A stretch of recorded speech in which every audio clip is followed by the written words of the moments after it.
Hi, it's Ed, and welcome to episode 3 of Cracking the Codex for Codex Necrons. This week we've got Hypercrypt Legion. How are you feeling about this one, John? Yes, I am literally phasing in and out of existence with anticipation for this.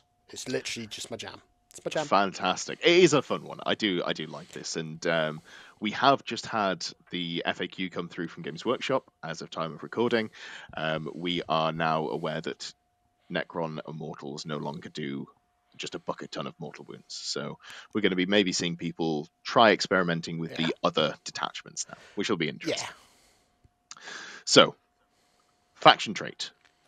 Hyperphasing. The way this works, it's the same as the Grey Knights army rule, faction rule, detachment rule, whatever you want to call it, if you've seen them.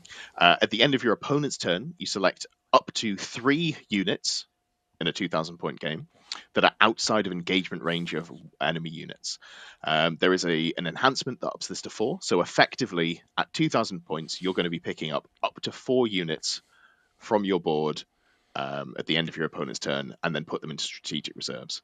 Once you've made the selection, remove them from the battlefield, put them into strat reserves, and then on your next turn or going forwards, you can put them onto the table. This is a great time to just have a quick chat about strategic reserves. Strategic reserves doesn't mean that you come in from the board edge. If you don't have deep strike, you have to come in from a board edge. But if you're placed into strategic reserves, you're still able to use deep strike if it's a rule that you have on your datasheet, such as death marks. Or if there is another way of coming in, for example, the stratagem that lets you deep strike in or deploy 3 inches away from enemy models, that also is done from strategic reserves, and it's not limited to being near a board edge, as clarified by Games Workshop in their recent FAQ. Stratagems. The stratagems in this detachment are an interesting mixed bag, I would say. There are 6, same as all other detachments. 3 of them you only will use if you're running a monolith. This list does key around using a monolith. It does work with a monolith very well, but if you decide you don't want to use one, which is definitely a choice, maybe the more competitive way to play it is it'll be interesting to see people start to brew lists around monolith or maybe multiple monolith. But that does cut down where you can spend your CP. Out of the 3 stratagems that you have available in the index that don't key off monolith, there's one that really sort of stands out ahead of the rest. So we'll start with that one. Cosmic Precision. Cosmic Precision is the stratagem. You pick one Necron unit that is in Deep Strike or Hyperphasing, and you can set them up anywhere on the battlefield more than 3 inches horizontally away from enemy models. Yep. This basically means you can pick up a brick of Wraiths, and you can deploy them 3 inches away from the enemy models. There is a restriction on this. You can't charge the turn that you come in, but it is fantastic for scoring, for getting shooting units into like a tight angle, just anything that you can imagine, basically. Yeah. This is good for, other than getting a melee unit into where it needs to be. It is keyed off your movement phase. You 100% cannot use this if you are in using rapid ingress. That's not something that you can combo it with, but it is still a very strong strategy. So it's really good if, say, for example, you've got an opponent and they are doing something like, say, burning an objective or doing an action that will complete later in their next at the start of the next command phase. Yep. If you're able to drop in and take that objective off of them, it fails. Perfect. Yeah, absolutely. So normally the trick to get around that sort of ability is to deploy a 40 millimeter base in the center of an objective. That way you can't come in within 9 inches of the edge of an objective. So even if you can move 6 inches after shooting, you can't, get onto it. However, if you combine this ability with, for example, the fire and fade that you have on the datasheet of the Boom. Chronomancer. Yeah, Chronomancer. I was also going to say the Tomb Blades. Both of those fantastic for getting onto a point, and your opponent has very little they can do to screen that out other than put physical bodies there. So this is a really valuable stratagem. You're going to be slamming this one from turn 2 onwards. Perfect. Next up, we've got Quantum Deflection. Quantum Deflection. Opponent shooting phase or any fight phase. After an enemy unit has selected its targets, one of the targets is a Necron vehicle. That vehicle gets a 4-up invuln. It's fine. I can't see myself using it very much. I think a lot of the Necron vehicles have a 4-up invuln anyway, but if you're running a monolith, this is a great one to use. Or if you're using one of the other vehicles, you might end up wanting to slam that on against some high-powered shots coming your way. Thirdly, we've got reanimation crypts. This is in your command phase. You can only target your warlord, but for each of your Necron units in reserves, that reserves unit reanimation protocols activate. What that means is if your warlord is dead, you cannot use this strat. But if you have picked up 4 units that are all injured, this might be a good way to spend a CP, activate reanimation protocols on all of them, and then you bring them in on your at the end of your movement phase with a few more models. Yes, because if they drop in your movement phase, reanimation protocols normally activates at the end of your command phase, so they wouldn't be able to heal if they did drop in. So this is the way to negate that. Absolutely. Then we've got the 3 stratagems that are really keyed off a monolith. These are a little more expensive as well, which in my mind pushes you more away from the monolith and more towards just general good scoring units. We've got Hyperphasic Recall. 2 CP, opponent shooting phase or the fight phase. After an enemy unit has shot or fought, you pick 1 Necron's infantry unit from your army that has had a model destroyed and 1 friendly monolith. You pick up the infantry models, you put them wholly within 6 inches of your monolith and not within engagement range of 1 or more enemy units. That means that you haven't got the normal, got to be outside of 9 inches. You can do some cheeky shenanigans to get onto an objective. If you've got some, for example, warriors that you want to get OC onto an objective that your opponent controls, you've got a monolith near there. Quite a strong way to do it. Also, just picking up units that are out of position or at risk of taking a full, deadly shooting phase. Then there's Dimensional Corridor, 2 CP again. Your charge phase, you pick 1 Necron unit that was set up on the battlefield using the Eternity Gate rule of the monolith, which basically means bringing them in much closer than they normally can. Instead of being 9 inches away, you're bringing them in outside of engagement range. And that unit is eligible to charge, so that's quite strong. If you can get the monolith where it needs to be, it has to have started on the battlefield this turn. You can't deep strike in a monolith, then bring in some models through the Eternity Gate. You do have to have it in position at the start of the turn, basically. But you are able to reposition some heavy hitting troops, perhaps, something along the lines of the Scorpec destroyers, and get them into melee where you want them to be without having to slog them up the board. Finally, there's Entropic Damping. Not technically keyed off a monolith, however, it is keyed off a Titanic unit in your army. Probably going to be a monolith. It's your opponent's shooting phase. You basically pick an enemy unit within 18 inches that is shooting at a Titanic unit that you control, and they get hazardous on the weapons. This is fine.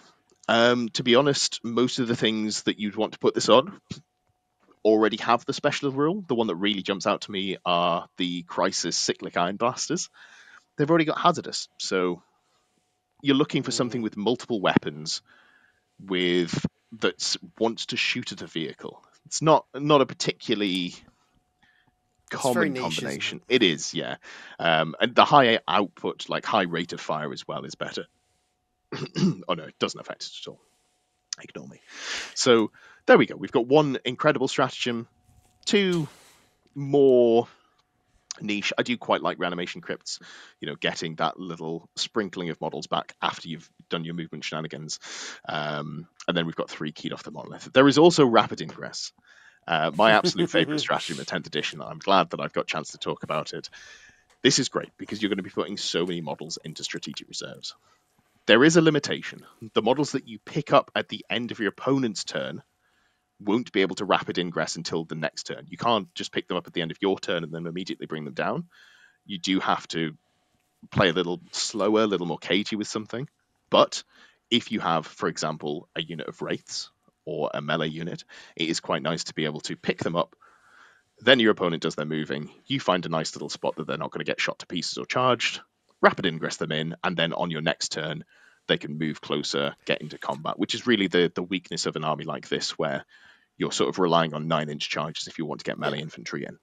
So a good point there as well. It's say you've got a damage unit of Wraiths, you pick them up at the end of their turn after they've done the damage to you, put them up into the sky, in your command phase spend the CP to heal them up, leave them in there till their next command phase, next turn, rapid ingress them in. So it's keeping them secure and full health to then rapid ingress in safety, so that then they're off the board for that entire duration as well. And then before they get into combat on your turn, they will have another reanimation. Correct. So it's then potentially, say they got the race down to 1 or 2 models. Suddenly you've just got that unit potentially back up to full size. You never know if you're lucky. Not quite with reanimation. Yeah. The most you can res is one model D3, up isn't it? with So the it is. Yeah, so fringe case, I suppose, but you could go from a 4 up to a 6, couldn't you? If you will. Yeah, or even if you're just lucky. adding like a couple of models is very valuable. It's There. nice. Yeah. Perfect. Enhancement wise, enhancements, I think the stratagems a little bit of a whiff, but the enhancements are pretty incredible for this. They definitely make up for it, I think. They really do.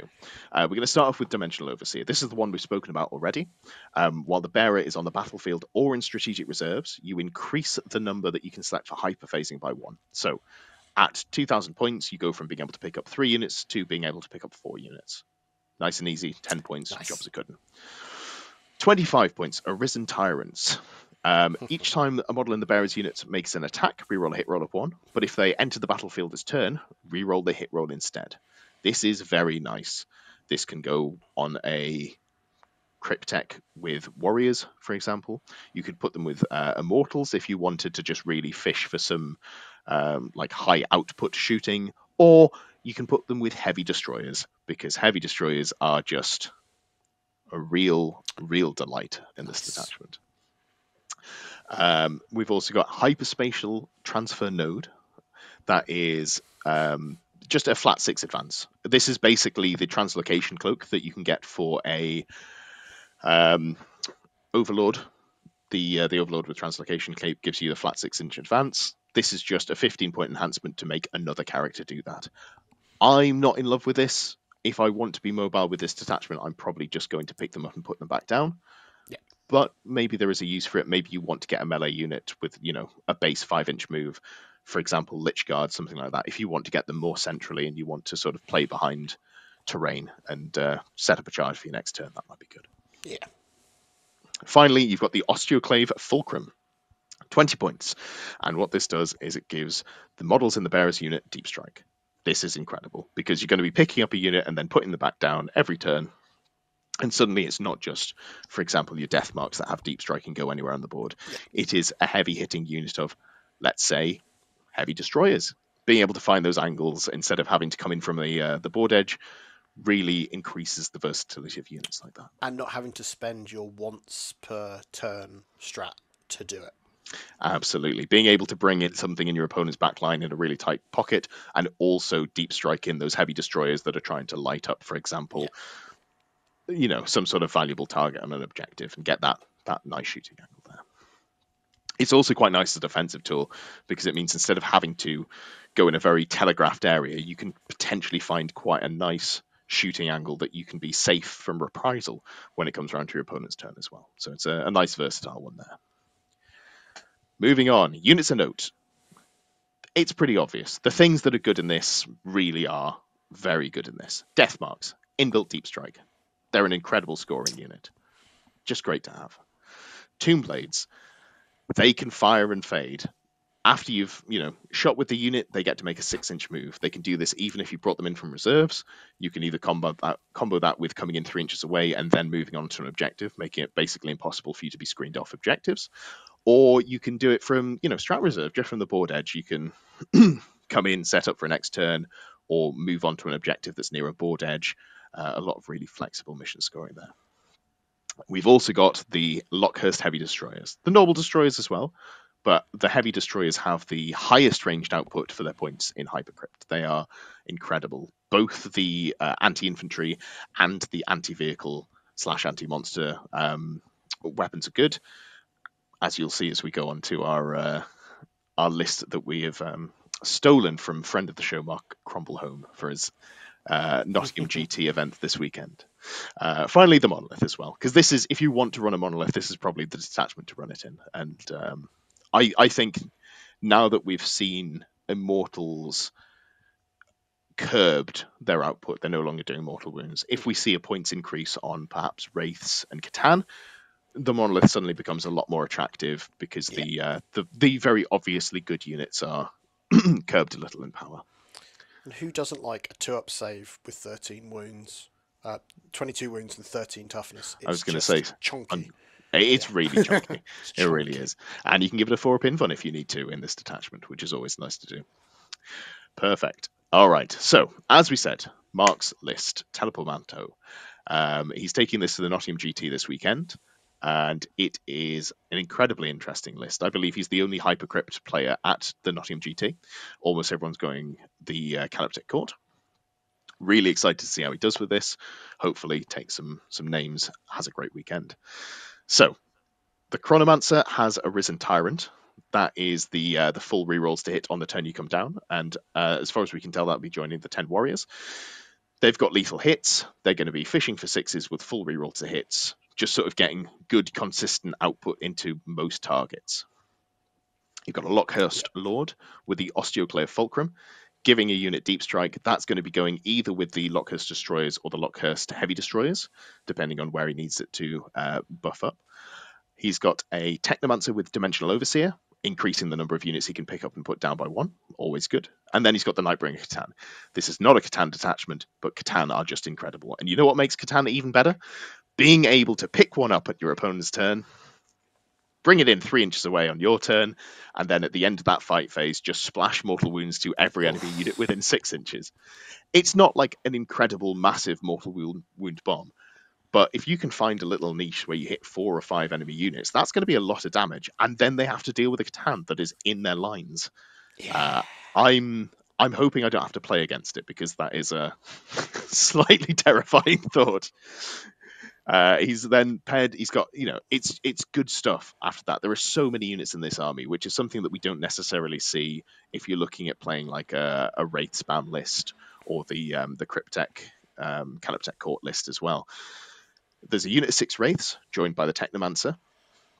3 units of 3 Lockhurst Heavy Destroyers. 2 of these have the anti-vehicle shooting, and 1 of them has the anti-infantry shooting. So it's a good mix there. Gives you options. The Lockhurst Lord could join either of those very happily. Lockhurst Lord giving sustained hits on, increasing the critical hit range from just 6s to 5s. So your lethal and sustained hits that you can get from the weapons that they have will be 5s and 6s, and then as they teleport in, being able to get those rerolls to rerolls to hits would be on the regular Lockhurst Destroyers as well, if you go for that. 10 Warriors with the Gorse Flayers. 3 units of Tomb Blades with the Shadow Veins for stealth. I believe he's got the Particle Casters on there as well. Nice.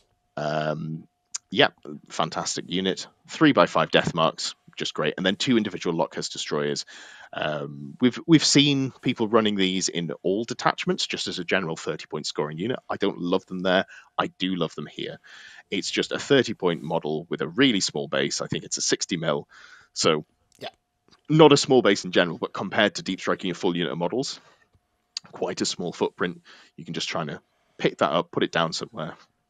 This list is going to aggressively score secondaries, and it has a lot of killing power in all those destroyers. What are you thinking of this list? I love it, because every time I've looked at a Necron list recently, since the Codex, it's felt very lean. So the unit count has normally been sort of 6 units by the time you put the characters in. Yeah. This has got way more than that, and it just feels like when I was playing Necrons as kind of a test, so like Calyptic Court and Hypercrypt, I felt like I was always having these big bricks of Wraith and stuff, chewing up the points, and then if they go, what else do you do? Whilst this has got some backups, it's got redundancies in, because things like the Tomb Blades, people are going to maybe not target things like the Tomb Blades immediately because they want to deal with the big threats instead. So suddenly you're then scoring your secondaries going, ha ha ha, and it's just chewy stuff as well. Yeah, so the lists that I've been playing around with and I've played against tend to have sort of like 4 to 6 big tanky threats that you want to sort of put on the table. And then there's usually around 3 scoring units as well. This has got 8 scoring units. Yeah, it's so good. And you know what? If you're in a matchup where your opponent's running loads of infantry, for example, and the heavy destroyers with the Enmatic, the anti-infantry version, if they're not going to do much, suddenly you've got another scoring unit that's just a little bit tankier, can take a little bit more punishment. You can maybe sit them on an objective and hope that they're going to be there, combo that with chucking the Catan on there, getting a bit more OC. It's a really flexible list. Yes, I just find that's very enjoyable, and it means that it's showing again that a Codex isn't always reliant on one playstyle, and the detachments are giving you different playstyles, which is quite exciting. This is the first one to me where it's felt like you actively want to build in a separate, completely separate manner, which is exciting. I love it. Thank you for joining us. This has been episode 3 of Cracking the Codex Necrons. We will be bringing you another Necron detachment next week, and then we have a surprise for you the week after that, but more to be seen in 2 weeks' time. Let us know what you fancy. We'll be running a poll on what you want to see for the third Necron detachment there. There are some really interesting ones, so do let us know what you're most excited to see now that some changes have come in and Canoptic Core isn't the only way to play Necrons, according to the internet.